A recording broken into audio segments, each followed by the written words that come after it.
Thank you for inviting me to speak today. We're not getting out quite as often these days to talk, so I really appreciate the invitation and to connect with people.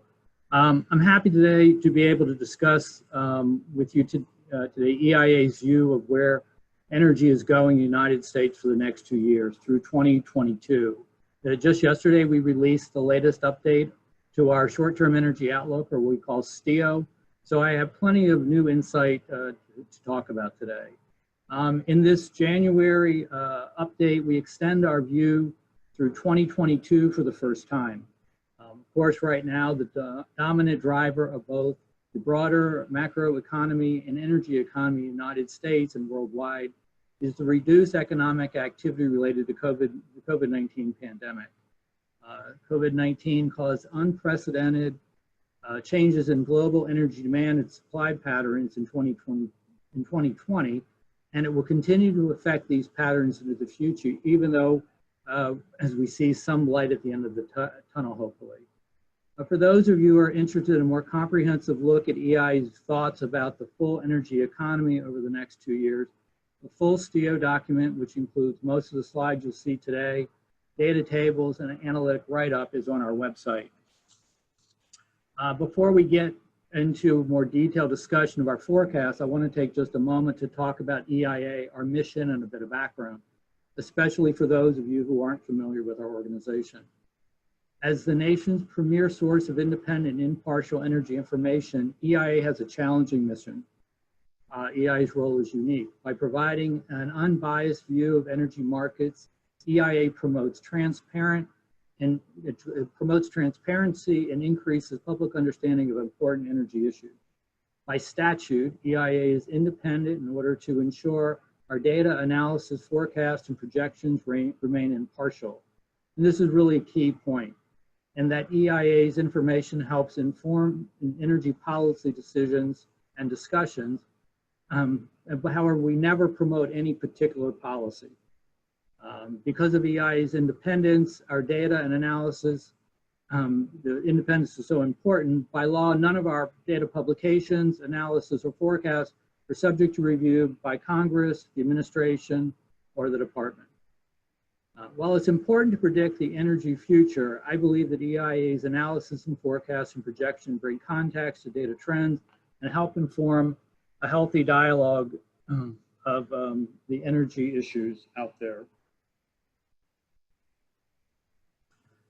Now I'd like to share with you the 6 most significant short-term trends we see based upon EIA's most recent forecast released yesterday. First, oil prices will rise as the world economy recovers. We predict that U.S. benchmark West Texas Intermediate crude oil spot price will rise to an average of $49.70 per barrel in 2021, and then to $49.81 in 2022.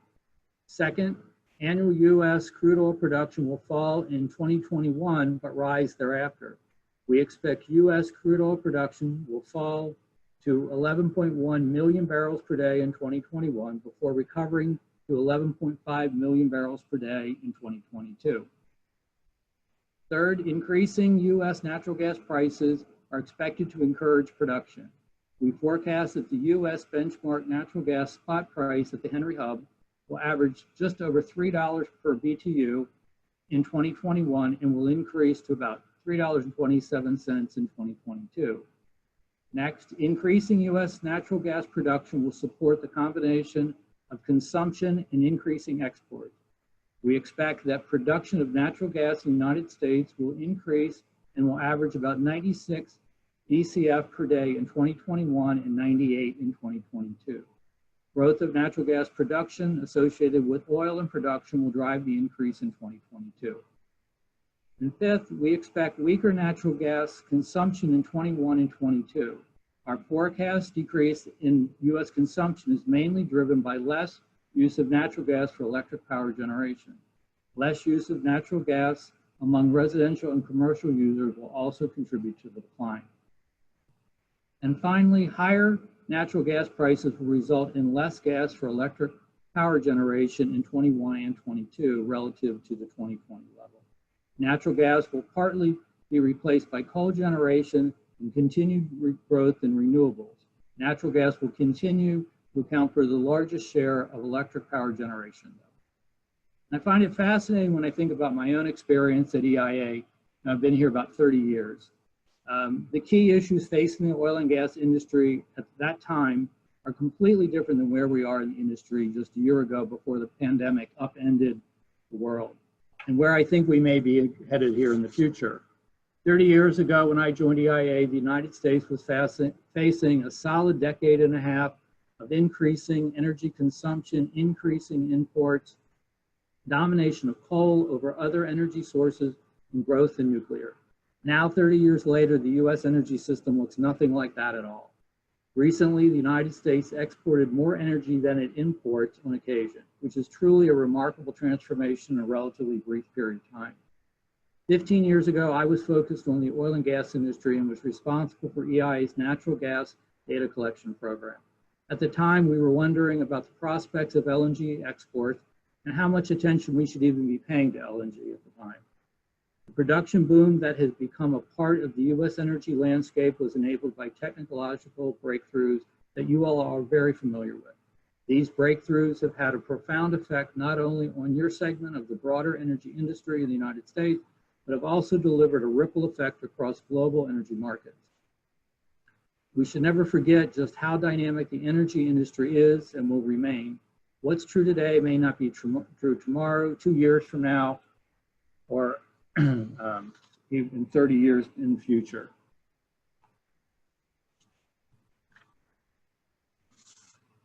Now let's take a closer look at the 6 key points I outlined just a minute ago. First, largely driven by response to the COVID-19, oil prices were very volatile in 2020. WTI crude oil spot price ended the year averaging $47 per barrel in December, an increase of $6 per barrel in November, though it was down about $13 from the previous December 2019.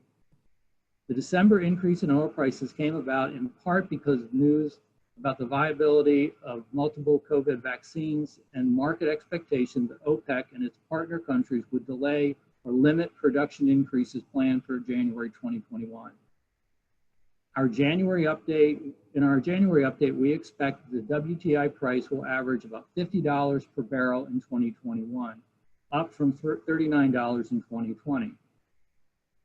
Large global inventories and surplus worldwide crude oil capacity will limit how far oil prices will be able to rise through much of 2021. We expect that the WTI price will average a little less than $50 per barrel in 2022, up just a little as global markets exceed global supply and inventories start to work off.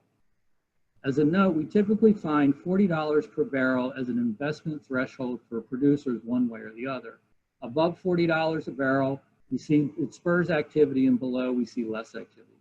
So our price forecasts are a key indicator of market activity, and it's why I reference price points as we move through this presentation. It's worth taking a closer look at the global consumption of petroleum over the next few years, which will be so important to the formation of prices as the world recovers from the COVID-19 pandemic. On our graph of global oil balances, the blue line shows world production, while the brown line shows world consumption. For context, the graph shows historic trends for as far back as 2016, as well as our forecast for 21 and 22.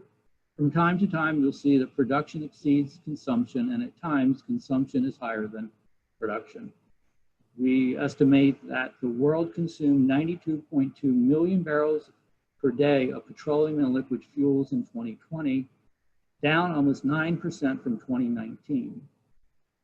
In our January update, we forecast that global consumption of petroleum and liquids will rise to 97.8 million barrels per day in 2021, and then grow to 101.1 million barrels per day in 2022. Our forecast of petroleum consumption in 2021 is still about 3.4 million barrels per day lower than the level it was in 2019. In the panel below the graph of consumption production, the bars indicate implied stocks or inventory builds and draws. During the stock build, we characterized the market as loose, as rising inventories place downward pressures on price. When inventories fall, we consider the market tight, generally resulting in higher crude oil prices. During the first and second quarters of 2020, we saw significant inventory builds as the world economy reacted to the initial spread of COVID-19. Producers could not reduce their production as fast as consumption was falling. In effect, production took longer to react to new market conditions than consumption did. This yielded in historically high stock builds. Over the next couple years, we expect the market to tighten as consumption growth outpaces production growth, resulting in global inventory draws. The second point I mentioned was that U.S. crude oil production will decline in 2021, but recover somewhat in 2022. As demand for petroleum fell in the early part of 2020, we saw that in the last slide that producers had a hard time adjusting quickly to the shrinking consumption. Using our most recent data, we estimate that U.S. crude oil production totaled 11 million barrels per day in December, up a little under 11 million barrels from a little under 11 million barrels per day in September, which was about a 1% increase.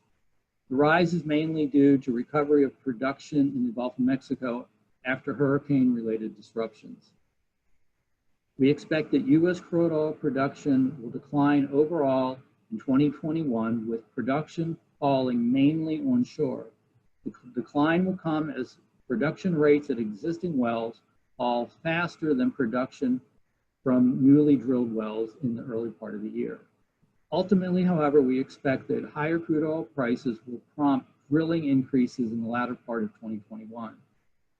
Annually, we forecast that U.S. crude oil production will fall slightly from an average of 11.3 million barrels per day in 2020 to 11.1 million barrels per day in 2021. However, as prices rise in 2021, we see an increase in tight oil production in 2022, resulting in an annual average of 11.5 million barrels per day in crude oil output. The Rocky Mountain region accounted for about 7% of all U.S. production of crude oil in October 2020, based upon our most recent data. Colorado and Wyoming accounted for most of the Rocky Mountain production, with lesser amounts being produced in Utah and Montana. Rocky Mountain production has made up roughly the same share of U.S. production since 2015. At its peak during the fourth quarter of 2009, more than 1 million barrels per day of oil was produced in the Rockies. Following the precipitous decline in prices due to COVID-19, crude oil production fell dramatically in April, May, and June of 2020. Production has somewhat recovered since then. As of October 2020, Rockies production averaged a little over 767,000 barrels per day. And I'd like to focus this on total liquids in the United States for a minute. When we add natural gas plant liquids and biofuels to crude oil, we get what we call total liquid production. Natural gas plant liquids are hydrocarbons and natural gas that are separated as liquid at natural gas processing, fractionating, and cycling plants. These include ethane, LPG, and natural gasoline. All of these liquids make up total liquid supply as they are used by the transportation and industrial sectors. Natural gas plant liquids account for a significant share of the total liquids in the United States. In fact, in the earlier graph, we saw that U.S. crude oil production is expected to decline in 2021. But if you look at 2021 in the graph to the right panel here, you can see that we expect total liquids to slightly increase in 2021. Driven by natural gas plant liquids. Much like global oil consumption, U.S. liquid fuels consumption also declined significantly in 2020. We have seen some recovery in consumption in the United States during the second half of 2020, We expect that U.S. consumption will continue to increase in 21 and 22. While the increase in 21 is significant at 1.4 million barrels per day year over year, we don't expect to see consumption in 21 recover to the pre-pandemic levels. However, we do expect almost a full recovery of U.S. consumption by 2022, with annual consumption roughly even with the level we saw in 2019.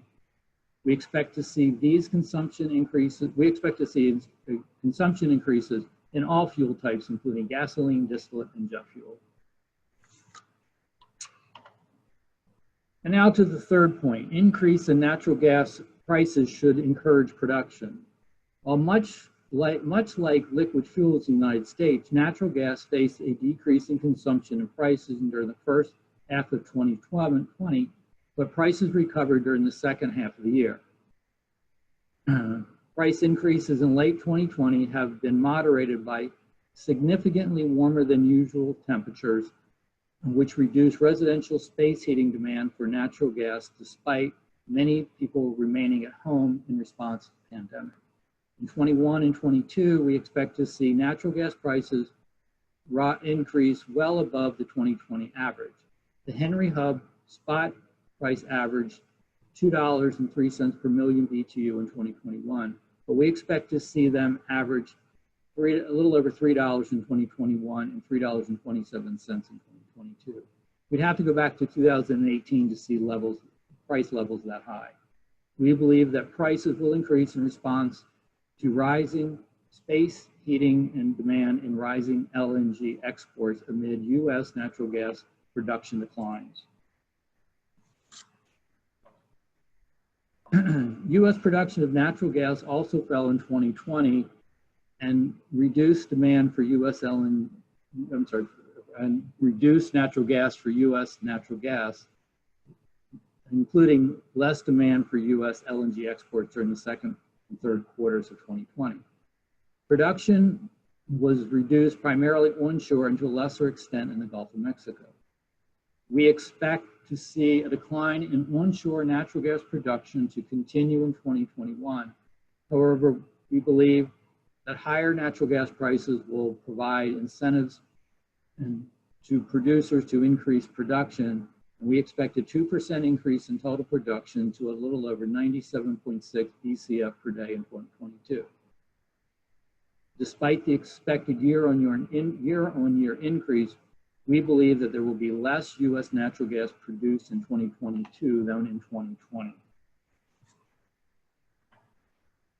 We expect U.S. LNG exports to continue to grow on an annual basis, providing continued upward pressure on natural gas prices.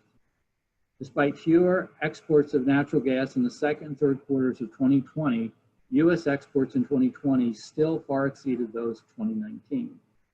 U.S. natural gas exports, both by pipeline and as LNG, quickly recovered from early reductions during the fourth quarter of 2020. We expect exports to continue to increase in 21 and 22, driven by rising international LNG prices and increased LNG export capacity in the face of increasing global demand. During 2020, the U.S. added 2.7 BCF per day of LNG export capacity. Currently, 6 export terminals together provide for more than 10 BCF per day of LNG export capacity. In recent months, export terminals have been operating at about 90% of their capacity at times. Colorado, Idaho, Montana, Utah, and Wyoming have accounted for about 10% of the total U.S. natural gas production for the last couple of years. The region's share has been as much as 20% of the U.S. total, but has declined as natural gas production increased in other states with growing shale production. And now to the final point. Higher natural gas prices will result in less gas use for electric power generation in 2021 and 22 relative to 2020. The biggest share of electricity generated in the U.S. has been from natural gas since 2018 when it surpassed coal. Electricity generated from coal has been declining in volume and share since 2008. Declines in electric power generation from coal began as domestic natural gas production increased in the 90s due to relatively cheap domestic gas from onshore shale gas production. We expect to see natural gas to continue to maintain its largest share of electric power generation in the United States in 21 and 22, but the share will fall as a result of competition from coal and renewables as natural gas prices increase. We forecast that the natural gas share of U.S. electric generation will decline to 36% in 21 and 34% in 22 in response to rising natural gas prices, which we expect to rise on an average of $2.03 per BTU in 20 and just over $3 in 2021, which is roughly a 48% increase. Our forecast of the coal share of electricity generation falls from 24% in 2019 to 20% in 2020, but returns to 24% in 2022. We also expect coal production to increase in 2021 and 22 as a result of increased demand from electric power generation.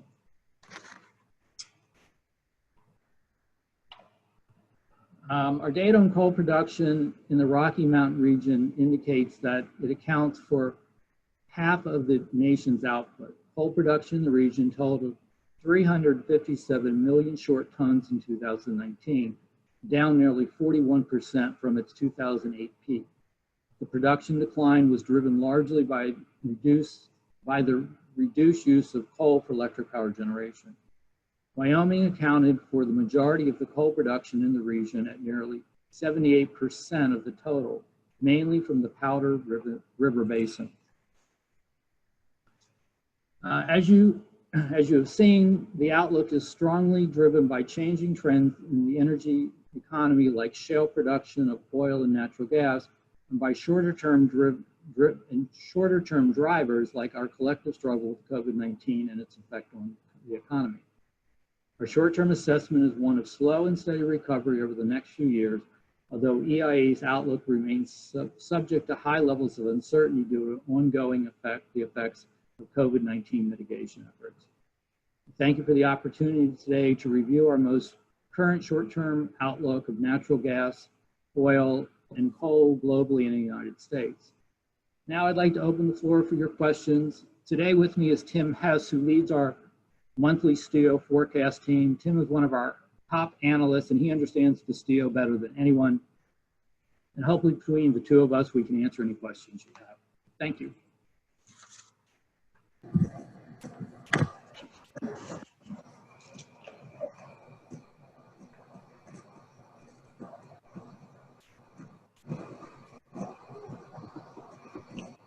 Hey, Steve, I guess I'll lead it off with the first question. You can hear me. Sure, I can.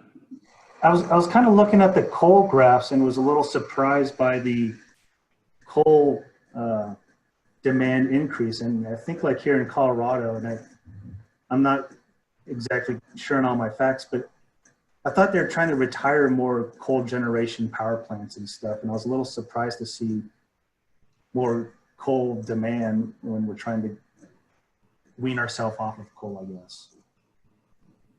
Right, so I mean, I'll let Tim, he's much more versed in the coal estimates. He can answer the question, but I think it's largely driven by what we see happening with, natural gas prices going up and, coal being a competitive alternative. So, Tim? Yeah, yes. So the coal, what we're seeing with coal right now is that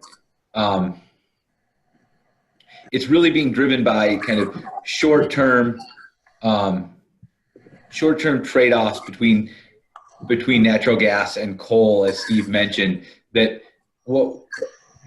it's coal generation is quite a bit lower than it's been in past years, even in the forecast. So, yes, you are seeing a little bit of a recovery in coal generation over the next couple of years, but it's still pretty well below what we've seen in history, except for maybe 2020. So I don't know if Steve, can you flip back to the slide? I think it's 2 slides ago. Oh, no, one. Yep, right there. So, it's, you'd seen coal steadily decline there from about, a little under half of total generation in 2011 to, 20% of generation in 2020.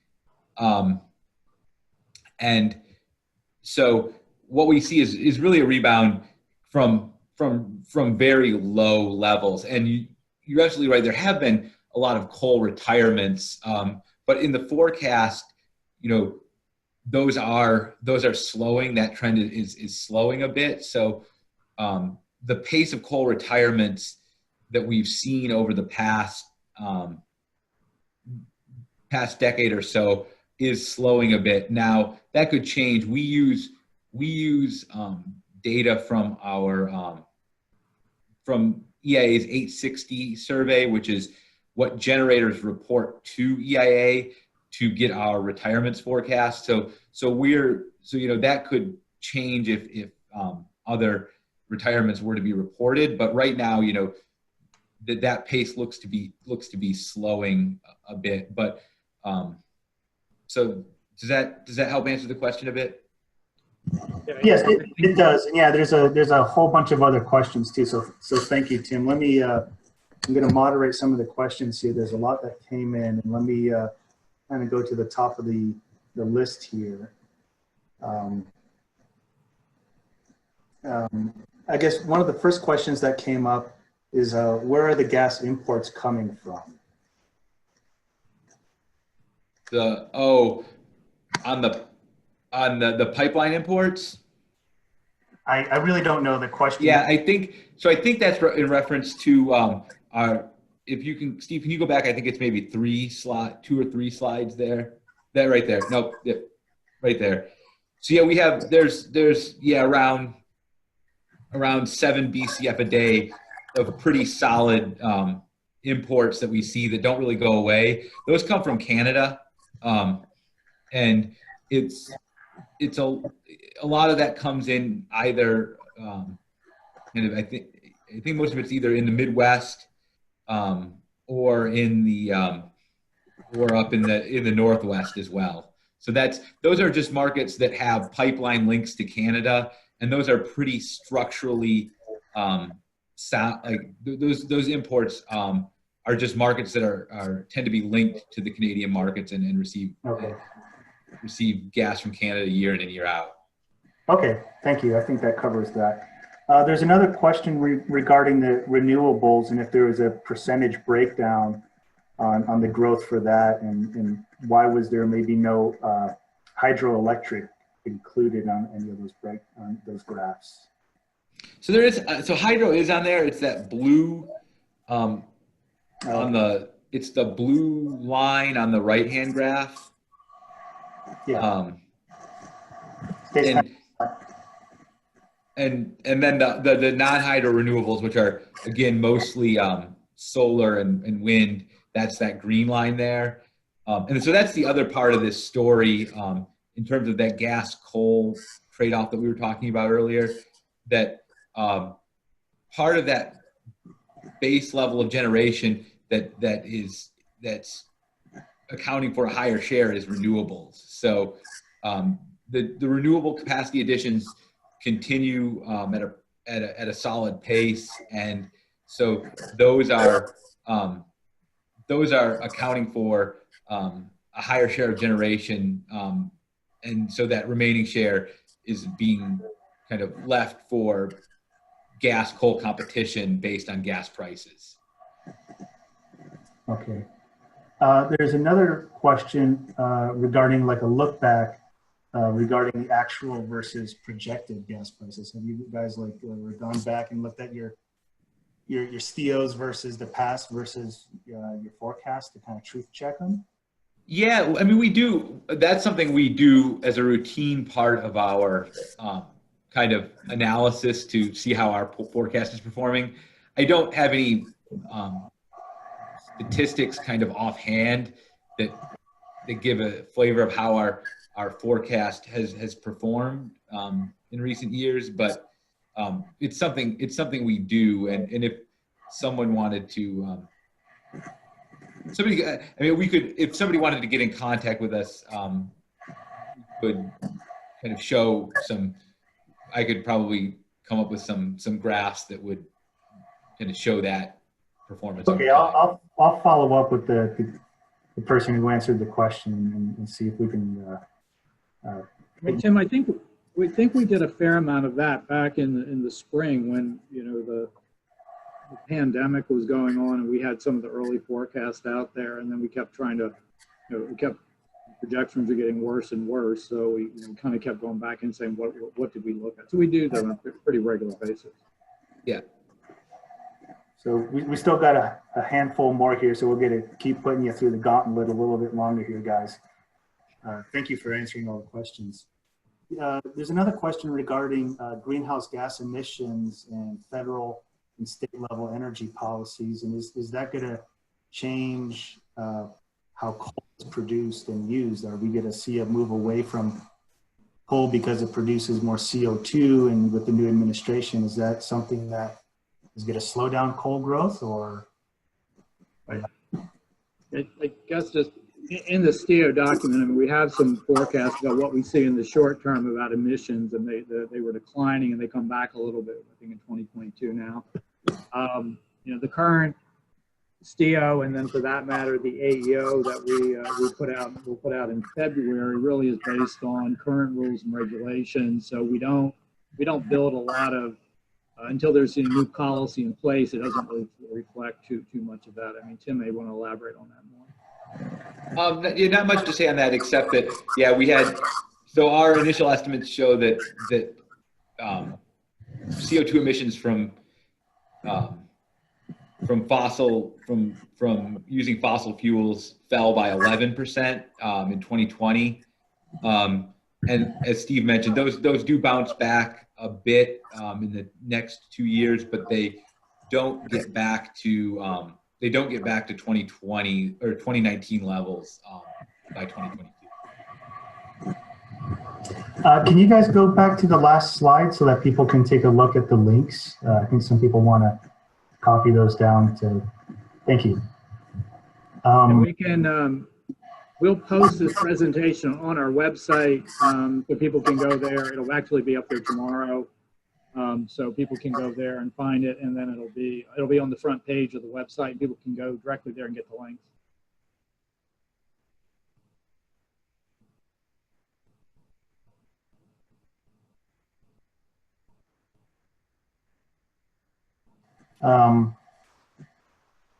Or not. Pete, can you repeat that question? The question was regarding fuel cars. And if they would be more popular in the future, do you think that they would get more popular in the future, natural gas fueled cars? And, you know, would that increase the natural gas consumption? Tim, I didn't understand the question. It was just giving a little feedback, Pete. So maybe just one more time, repeat it. It was regarding natural gas vehicles, and do you think that those might become more popular in the future, or not? Tim, go ahead.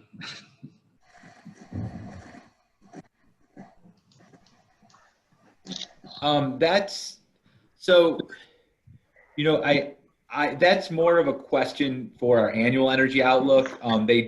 There's not really, we don't really have a pickup in natural gas vehicle use in the STIO. But again, that's not something that's not really a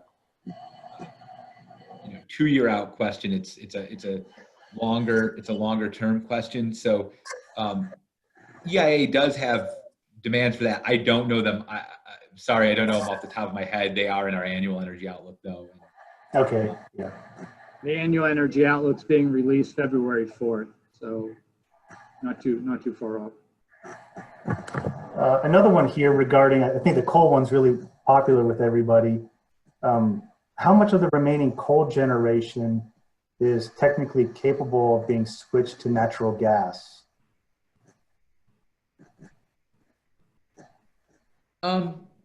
So we don't have an exact number for that.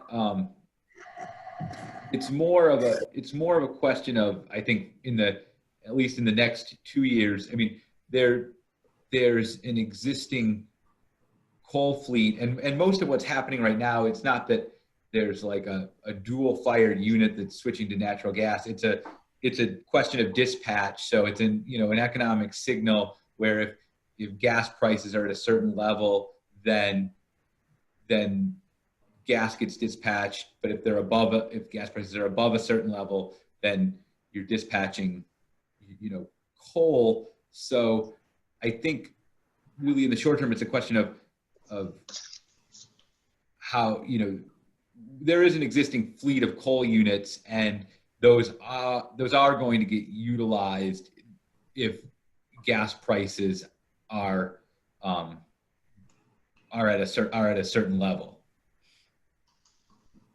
And so, go ahead. Go ahead.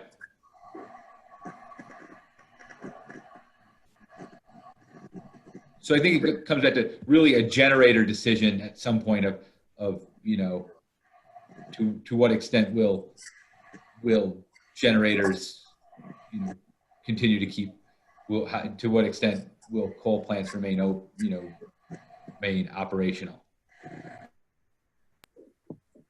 And then I think the one last.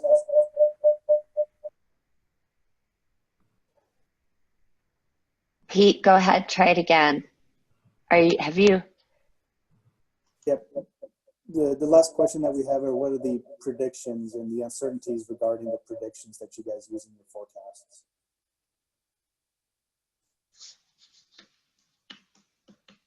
Question. I think it was something about the uncertainties and the predictions. Yeah, I think. Do you want me? I can read it. What are the uncertainties in our forecast? So, this forecast is STIO presents a point forecast, and we don't present necessarily we don't put uncertainty bands or confidence intervals around all of our forecasts. But I think, if you look at kind of how we do the forecast, it starts with a macroeconomic forecast, and then that feeds a certain level of demand, and then we have price inputs, and the model iterates on that. So if you think about kind of right now where some of the biggest uncertainties are, of course it's macroeconomic. We get our macroeconomic assumptions from IHS Markit, so we don't come up with original macroeconomic assumptions. We import those, and so part of this recovery in energy demand that we're forecasting over the next couple years is dependent on economic growth of upwards of 3 to 4% over the next couple years. And so to the extent that actual events unfolding deviate from that, be it higher or lower, that could drive energy demand, which of course then filters back through to prices. So I think kind of the uncertainty starts with the macroeconomic outlook.